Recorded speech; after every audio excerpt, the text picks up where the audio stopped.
আসসালামু আলাইকুম। আপনারা যদি ইউরোপে এই বাংলাদেশি শসা খেতে চান তাহলে আপনারা প্রথমে কি করবেন, ওই মাটিটা আপনারা নিজেরাই তৈরি করবেন। মানে এখানে দেখেন আমি গাছপালা এবং খাবারের ফলমূলের যা কিছু আছে রেস্ট, ওটা দিয়ে আমি মাটিটা এখানে তৈরি করছি নেক্সট বছরের জন্য। তারপরে আপনার মাটি এই ধরনের হয়ে যাবে আর কি, এই কালারটা চলে আসবে, ব্ল্যাক ব্ল্যাক গোল্ড বলতে পারেন। তো ওই মাটিটা হয়ে যাওয়ার পরে আপনারা এখানে আপনাদের শশার বীজই গাছ লাগিয়ে দিবেন। লাগিয়ে দেওয়ার ব্যাপারে লাগানোর পরে আর ইম্পর্ট্যান্ট হচ্ছে একটা সাপোর্ট খুব দরকার, যেটা মাচা বলেন বা সাপোর্ট বলেন, সেটা দিয়ে দিবেন। আর এইভাবে আপনার শশা এভাবে হতে থাকবে।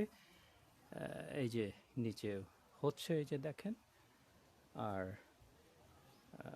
প্রচুর শসার ফুল আসতেছে হচ্ছে, যদি এখন সিজন প্রায় শেষের দিকে, তো এখনও কিছু শসা আছে। তো এভাবে আপনারা পেতে পারেন ইউরোপে, যেখানে টেম্পারেচার 20 ডিগ্রি বা এর চেয়েও কম থাকে, আর সামার খুব শর্ট।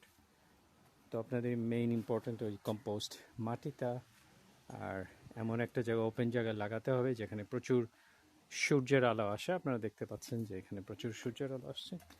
আর এই মাচাটা আপনারা এইভাবে তৈরি করে দিবেন। আর সময় মতো পানি তো দিতেই হবে, ওটা ইম্পর্ট্যান্ট।